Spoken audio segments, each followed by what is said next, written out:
भाग्य भी बदल जाता है। एक जंगल के दोनों ओर अलग अलग राजाओं का राज्य था। उसी जंगल में एक महात्मा रहते थे।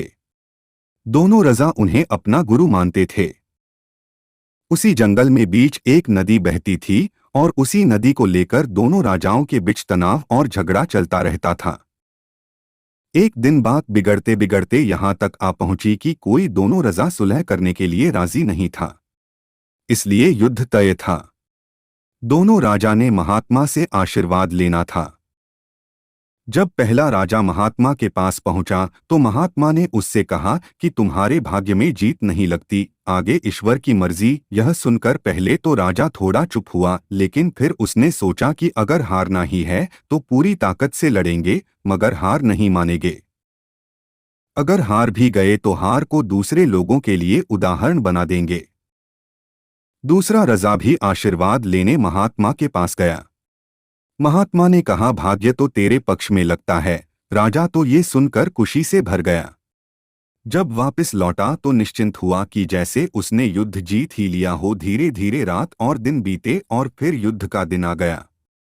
दोनों राजाओं की सेना युद्ध के मैदान में जमा हो गई और लड़ना शुरू कर दिया।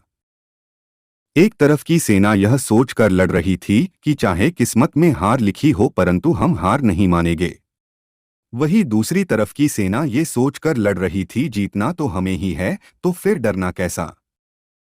लड़ते लड़ते राजा के घोड़े के पैर की नाल निकल गई और घोड़ा लड़खड़ाने लगा, लेकिन राजा ने ध्यान नहीं दिया और यह सोचा कि जब जीत किस्मत में है ही तो किस बात की चिंता। परंतु कुछ ही देर बाद घोड़ा लड़खड़ाकर गिर गया और राजा दुश्मन के हाथों पड़ गया और उसकी हार हो गई। युद्ध के बाद महात्मा भी वहां पर आ गए। दोनों ही राजाओं को ये जानने की उत्सुकता होने लगी कि आखिर किस्मत का लिखा बदल कैसे गया। राजाओं ने महात्मा से पूछा और महात्मा मुस्कुराकर बोले कि किस्मत का लिखा नहीं बदला, किस्मत अपनी जगह बिल्कुल ठीक है। उन्होंने जीतने वाले राजा की तरफ इशारा करते हुए कहा, अब आपको ही देख लो राजन, अपनी हार के बारे में सुनकर आपने दिन रात एक कर दिया। सब कुछ भूलकर जबरदस्त तैयारी की, खुद हर बात का ख्याल रखा, जबकि पहले आपकी योजना सेनापति के दम पर युद्ध लड़ने की थी। फिर महात्मा ने हारने वाले राजा को कहा, आपने तो युद्ध से पहले ही जीत का जश्न मनाना शुरू कर दिया था।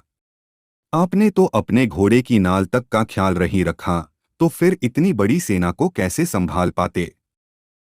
हुआ वही जो किस्मत में लिखा था, भाग्य नहीं बदला।